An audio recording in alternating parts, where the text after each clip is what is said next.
தமிழ்நாட்டு தமிழர்கள் முதல் உலகத் தமிழர்கள் வரை அனைவருக்கும் அன்பு வணக்கம். அன்பிற்குரிய தமிழர்களே, இன்றைக்கு நம்முடைய எரிதனல் வலையொலி வாயிலாக எந்த செய்தியை பகிர்ந்து கொள்ளப் போகிறோம் என்று சொன்னால், கடந்த 25ஆம் நாள் விருதுநகர் மாவட்டம் அருப்புக்கோட்டையிலே தாய் தமிழர் கட்சியினுடைய தலைவர் நம்முடைய அன்பு தம்பி பீமா பாண்டியன் அவர்கள் தலைமையிலே ஒரு மாநாடு, தமிழர் வாழ்வுரிமை மாநாடு, அந்த கட்சி சார்பிலே அரங்க கூட்டம் தான். ஆனால் மிக சிறப்பாக தமிழ்நாட்டு மக்கள் இழந்த உரிமைகளை, குறிப்பாக இந்த திராவிட மாடல் ஆட்சியில் இவர்கள் தொடக்கத்திலே 1949 திராவிடர் கழகத்திலிருந்து பிரிந்து திராவிட முன்னேற்ற கழகம் தொடங்கிய போது அடைந்தால் திராவிட நாடு, அடையாவிட்டால் சுடுகாடு என்றார்கள். பின்னர் நம்முடைய அன்பு தம்பி ஆற்றல் மறவர் செந்தமிழர் சீமான் அவர்கள் சொன்னது போல உலகத்தின் மிகப்பெரிய இரண்டாவது அழகிய கடற்கரையான சென்னை மெரினா கடற்கரையில் அண்ணாவுக்கு 2 ஏக்கர், கலைஞருக்கு 2 ஏக்கர், மக்கள் தலைவருக்கு 2 ஏக்கர், அம்மையார் ஜெயலலிதாவுக்கு 2 ஏக்கர் என்று 8 ஏக்கர் நிலத்தை தான் கையகப்படுத்தி, அதாவது ஆக்கிரமித்து கல்லறையாக இன்றைக்கு மெளிர்ந்து கொண்டிருக்கிறார்கள். தவிர அந்த திராவிட நாடு என்கின்ற அந்த சிந்தனையே அறவே அற்று போய்விட்டது. இன்றைய 4வது முதலமைச்சரா திராவிட இயக்கத்தில் வந்திருக்கக்கூடிய நம்முடைய மாண்புமிகு முதலமைச்சர் மு.க.ஸ்டாலின் அவர்களுக்கு, மு.க.ஸ்டாலின் அவர்கள் அண்ணா காலத்திலே பள்ளிக்கூடத்துக்கு போகக்கூடிய நிலை, ஐயா கலைஞர் முதலமைச்சராக இருக்கும் போது கல்லூரிக்கு போகக்கூடிய நிலை, திருமணமும் முடிந்தது. மக்கள் திலகம் மாக்கோரா ஆட்சி காலத்தில் அரசியலுக்கே வந்து விட்டார். ஓரளவு அவருக்கு இந்த திராவிட நாடு கொள்கை, தமிழ்நாட்டு உரிமைகள் தொடர்பான கொள்கைகள் நினைவில் இருக்கக்கூடும் என்று நம்புகிறோம். ஆனால் அவருடைய அருந்தவ புதல்வர், துணை முதல்வர் உதயநிதி ஸ்டாலின் அவர்களுக்கு என்ன தெரியும்?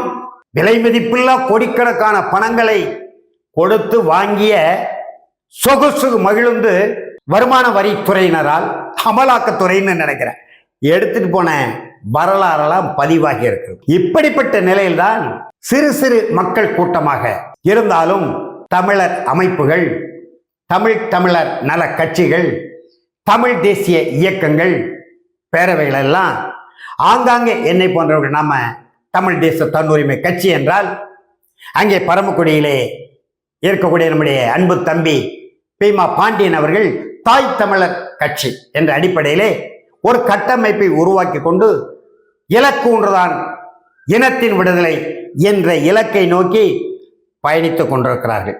சில மாதங்களுக்கு முன்பு தேனி மாவட்டத்திலே முல்லை பெரியார் அணை தொடர்பான ஒரு உரிமை மாநாட்டை போட்டார்கள். இப்பொழுது அருப்புக்கோட்டையிலே தமிழர் வாழ் உரிமை மாநாடு, அந்த மாநாட்டிலே தமிழ்நாட்டினுடைய தன்னாட்சி தொடர்பான கருத்துக்களை பேசும்படி என்னை பணித்தார்கள். மாநாட்டின் நிறைவுரை நான் என்பவர்களே, அதுவரைக்கும் இருந்த மக்கள் தங்களுடைய பொறுமையை இழந்துவிடக் கூடாது என்பதனாலே நான் என்னுடைய உரையை சுருக்கமாக ஒரு மணி நேரம் பேச வேண்டிய அந்த செய்திகளை 15-20 நிமிடங்களுக்குள் பேசிவிட்டு வந்தேன். அதிலேதான் முதல் உரிமை பறிப்பு, இந்த திராவிட மாடல், பேரறிஞர் அண்ணா என்று சொல்லக்கூடிய அண்ணாதுரை அவர்கள் 67 ஆட்சிக்கு வந்த உடனே அதில் தெளிவாக சொன்னோம், 65 மொழி புரட்சி நடைபெறாவிட்டால் உடல் மண்ணுக்கு உயிர் தமிழுக்கு என்கின்ற அந்த தாரக மந்திரத்தை தமிழர் தந்தை சிவ ஆதித்தனார் கொடுத்த அந்த முழக்கத்தின் அடிப்படையிலே மானத்தமிழ் மறவர்கள் 400க்கும் மேற்பட்டவர்கள் தடியடிப்பட்டு, குண்டடிப்பட்டு, நஞ்சுண்டு தன்னுடைய தேக்கமர தேகங்களுக்கு தீ வைத்து கொண்டு அன்னை தமிழை காக்க, தமிழ்நாட்டை விடுதலை அடைய செய்ய அந்த வீர முழக்கத்தோடு மாண்டு மடிந்தார்கள் அல்லவா? அந்த மொழி புரட்சி இல்லையானால் 67 ஆட்சிக்கு வந்திருக்க முடியாது. தமிழர் தந்தை சிவ ஆதித்தனாரோ அதற்கு உடந்தையாக இருந்து சில தவறுகளை செய்து விட்டார், மறுக்க முடியாது. அண்ணா முதலமைச்சரான உடனே 68 ஜனவரி மாதமே ஆட்சி மொழி சட்ட திருத்தம், அது வரைக்கும் பாகம் 1, பாகம் 2, பாகம் 3 என்று இருந்த பாடத்திட்டத்தை பாகம் 2இல் சிறப்பு தமிழ் இந்தி கட்டாய பாடம், அதை இந்தியை நீக்குகிறோம் என்று சொல்லி அந்த சிறப்பு தமிழ் இந்தி இரண்டையும் சேர்ந்து கட்டாய பாடம் என்றதை அண்ணா நீக்கிவிட்டார். அப்ப தமிழ் கட்டாய பாடம் இல்லாமல் ஆகிவிட்டது. இந்தியை மட்டும் நீக்கிவிட்டு தமிழை வைத்திருக்கணும், அல்லது பாகம் 1இல் தாய்மொழி என்று இருப்பதை தமிழ் மொழி என்று மாற்றி இருக்க வேண்டும். இதுதான் 90களிலே அன்றைக்கு இருந்த டாக்டர் கலைஞர் அவர்களுக்கும் நம்முடைய தமிழ் பேரறிஞர் ஐயா தமிழர் அவர்களுக்கும் மிகப்பெரிய கருத்து போராக இருந்தது. ஆவணமெல்லாம் வைத்திருக்கிறேன். கூடிய விரைவில் தமிழ் வழி கல்வி தொடர்பாக வெளியிடக்கூடிய நூலிலே அந்த ஆவணங்களை நான் பதிவு செய்வேன்.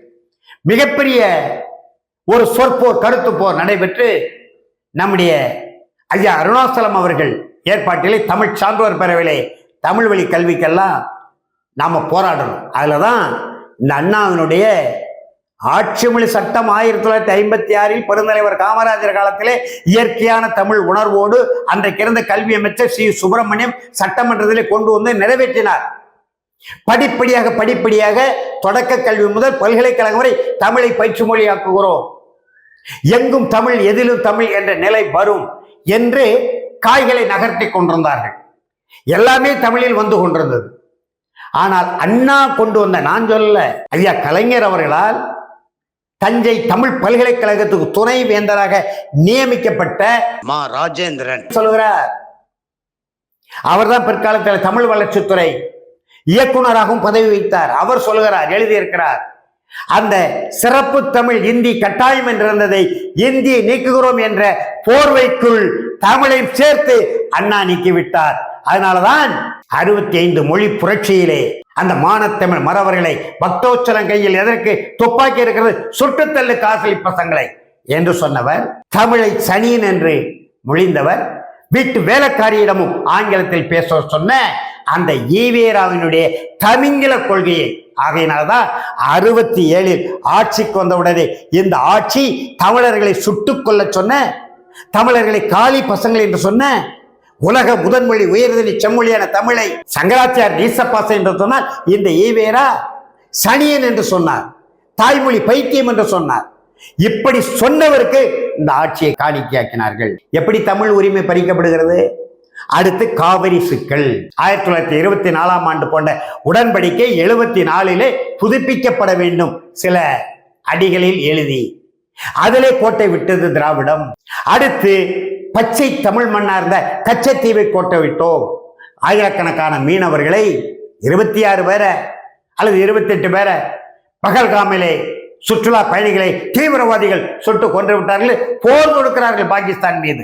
ஆனா 800க்கும் மேற்பட்ட தமிழர்கள் சுட்டு படுகொலை செய்யப்பட்டிருக்கிறாங்க சிங்கள இனவரி காடையர்களால், கடற்படையரால். கேட்பதற்கு நாதி இல்லை.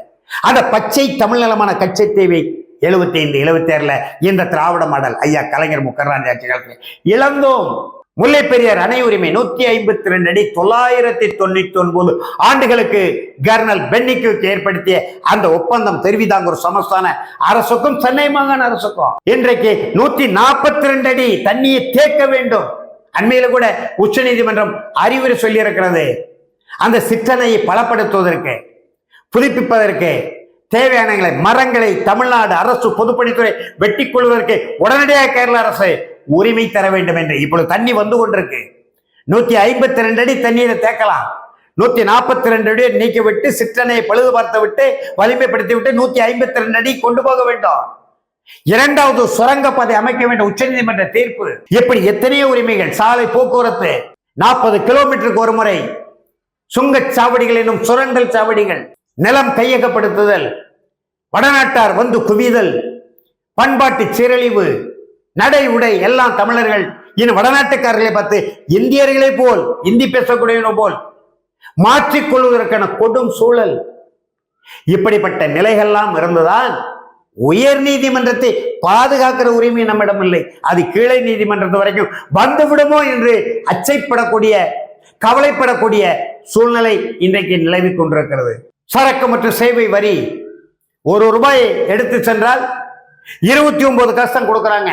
நம்முடைய மாண்புமிகு முதலமைச்சர் 50 காசு கொடுங்கள் என்று கெஞ்சக்கூடிய நாட்டின் தலைமை அமைச்சர் நரேந்திர மோடி அவர்களிடமும் அமித்ஷா அவர்களிடமும் கெஞ்சக்கூடிய நிலை. ஏன் சொல்ல வேண்டியதானே? ₹1 வாங்கினால் 80 காசு எங்கள்கிட்ட கொடுங்க, 20 காசு நாட்டை பாதுகாக்க வைத்துக் கொள்ளுங்க என்று சொல்வதற்கான துணிவு இருந்ததா? வெள்ளைக்காரனை எதிர்த்து வரிகொடா இயக்கம் நடத்தணும். இந்த கொள்ளைக்காரனை எதிர்த்து ஏன் வரிகொடா இயக்கம் நடத்த முடியல? அந்த துணிச்சல் இல்லை. ஏனென்று சொன்னால் மடியில் கணம், வழியில் பயம். அரவிந்த் கெஜ்ரிவால் படுகிற பாட்டை மு.க. ஸ்டாலின் பார்க்கிறார். இன்றைக்கு இந்த மதுபான கடை தொடர்பாக அமலாக்கத்துறை வருமான வரித்துறையினுடைய அந்த ஆய்வுகள் உதயநிதி ஸ்டாலினை அரவிந்த் கெஜ்ரிவால் சிறைக்குள் போனது போல் உதயநிதி ஸ்டாலின் சிறைக்குள் போய்விடுவார் என்ற அச்சம். உரிமையை கேட்க தயங்குகிறீர்கள், அஞ்சு நடுங்குகிறார்கள்.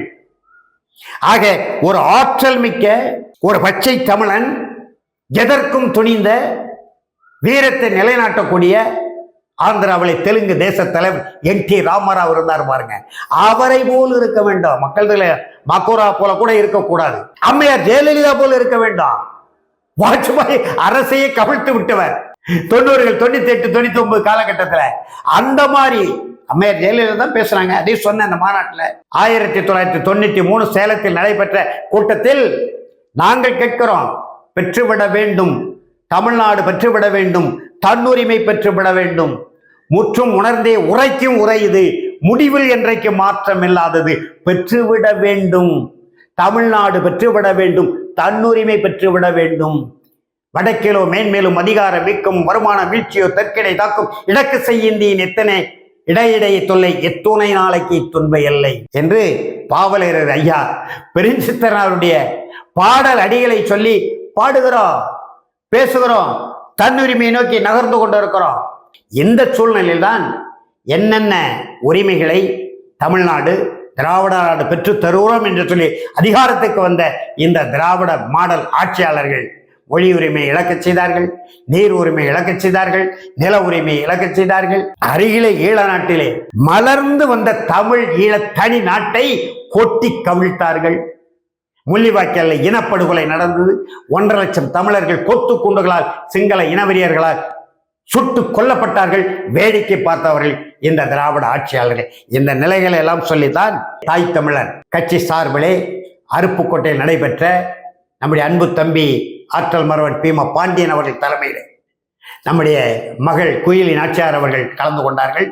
இன்னும் பல பேர் அங்குள்ள அந்த சுற்று வட்டார தமிழ் தேசியத்தில் பயணிக்கக்கூடிய நம்முடைய போராளிகள் தலைவர்கள்லாம் பங்கு பெற்று அந்த மாநாட்டிலே நிறைவு உரை ஆற்றி வைத்தேன். அதில் சரியான முறையில் புள்ளி விளக்கங்களோடு சொல்லுவதற்கான நேரமின்மையின் காரணமாக அதை ஒரு வெளியீடாக கூடிய விரைவில் வெளியிடுவேன். நம்முடைய தமிழ்நாட்டு தமிழர்கள், தமிழ் தேசிய கள பணியாளர்கள், போராளிகள் அதற்கு உங்களுடைய நல் ஆதரவை தந்து மீண்டும் மீண்டும் இந்த தன்னுரிமை கோட்பாட்டை தடம் மாற விடாமல் அடுத்த தலைமுறைக்கு கடத்த வேண்டும். எந்த கட்சியும் தன்னுரிமையை சொல்றதில்லை. இப்ப தமிழக வாழ்வுரிமை கட்சி என்று தன்னுரிமை கோட்பாட்டை முன்மொழிந்த நம்முடைய அன்பு தம்பி வேல்முருகன் அவர்கள் கட்சி நடத்தி கொண்டிருக்கிறார்கள். தமிழ்நாட்டின் உரிமைகளுக்காக களமாடி கொண்டிருக்கிறார்கள். அவர்தான் பெரிய போராட்டங்களை நடத்துறார். நம்முடைய மொழியும் இனமும் நிலமும் ஒரு புதிய விடுதலை நோக்கி நகர வேண்டுமானால் தன்னுரிமை கோட்பாட்டை அனைவரும் தமிழ் தேசிய போராளிகள் கையில் எடுக்க வேண்டும். நாம் தமிழர் கட்சி கூட நாங்கள் தன்னுரிமை என்று பேசுகிறார். அந்த கூட்டாட்சி கூப்பாடுங்கிற மாநாட்டில் தன்னுரிமை என்று சொல்லி அவர் ஒருவர் தான், நம்முடைய செந்தமிழர் சீமான் ஒருவர் தான் பயன்படுத்தி இருக்கிறார். எனவே தமிழ்நாடு மொழி இனம் நிலம் இழந்த உரிமைகளை மீட்பதற்கும் மீண்டும் முழு இறையாண்மை மிக்க ஒரு தமிழர் பேரரசு அமைவதற்கும் அம்மையார் ஜெயலலிதா அவர்கள், நான் முன்பே சொன்னேன், சேலத்தில் பேசும்போது சொன்னார்கள், நாட்டை பாதுகாக்கிற அதிகாரம் மட்டும்தான் ஒன்றிய அரசுக்கு, மக்களை பாதுகாக்கிற அதிகாரம் அனைத்தும் எனக்கு, அதாவது மாநில அரசுக்கு என்று முழங்கினார்கள். ஆவணமெல்லாம் இருக்கிறது. இந்திய தேசிய காங்கிரஸ் இந்த நாட்டினுடைய விடுதலைக்கு போராடுகிற பொழுது 1927 45 வரை இந்த நாட்டு மக்களுக்கு கொடுத்த வாக்குறுதி, நாட்டை பாதுகாக்கிற இராணுவம், நாணய செலவு, அச்சடிப்பு, அயல் நாட்டு அரசியல் உறவு, அகில இந்திய செய்தி போக்குவரத்து, இந்த 4 அதிகாரங்கள் தான் ஒன்றிய அரசுக்கு. ஏனைய அதிகாரங்கள் அனைத்தும் மொழிவழி தேசிய இன மாநில அரசுக்கு என்று வாக்குறுதி கொடுத்தார்கள். அந்த வாக்குறுதியை காங்கிரஸ் கட்சியினர் பின்னர் காற்றில் பறக்க விட்டு வலிமையான இந்தியா என்று அம்பேத்கருடைய கோட்பாட்டை கையில் எடுத்து நேரே தமிழ்நாட்டினுடைய பிற மாநிலங்களின் உரிமையை பறித்தார். அந்த உரிமைகளை நோக்கி சொல்லின் செல்வர் சம்பத்து தான் அழகாக சொன்னார், வெட்டிக்கொள்ளும் உரிமையுடன் ஒட்டிக்கொள்வோம். தமிழ்நாடு தனி நாடாக இருந்தால் என்னென்ன நன்மைகள் உரிமைகள் நமக்கு கிடைக்காதோ அது இந்திய ஒன்றிய அரசோடு இணைந்திருக்கிற பொழுது பாதுகாப்பு நமக்கு கிடைக்க வேண்டும். இல்லையானால் உனக்கும் எனக்கும் என்ன உறவு? கணவன் மனைவிக்கு இருக்கிற விவகாரத்து உரிமை போல் மொழிவழி தேசிய இனங்களுக்கு பிரிந்து செல்கின்ற உரிமை, உலகெங்கும் ஏற்றுக்கொள்ளப்பட்ட சுய நிர்ணய உரிமை என்று பொது உடைமைவாதிகள் சொல்வார்கள். ஏற்கனவே விடுதலைக்கு முன்பு ஒன்றாக இருந்த இந்திய தேசிய கம்யூனிஸ்ட் கட்சி அந்த கொள்கையை டாக்டர் பி.சி. ராய் போன்றவர்கள் முன்வைத்திருக்கிறார்கள். அந்த அடிப்படையில் தன்னுரிமை கோட்பாட்டை நோக்கி தமிழ் தேசியர்கள், போராளிகள், களப்பணியாளர்கள் பயணிக்க வேண்டும் என்கின்ற அன்பான நோக்கத்தை அந்த மாநாட்டில் வெளிப்படுத்தணும். கூடிய விரைவில் இது தொடர்பாக நம்முடைய தடை தகர்ந்த தன்னுரிமை கோட்பாடு என்ற தலைப்பிலே ஒரு நூலை வெளியிடுவோம். ஆதரவு தருக என்று அன்போடு வேண்டிக் கொண்டு விடைபெறுகிறேன். நன்றி, வணக்கம்.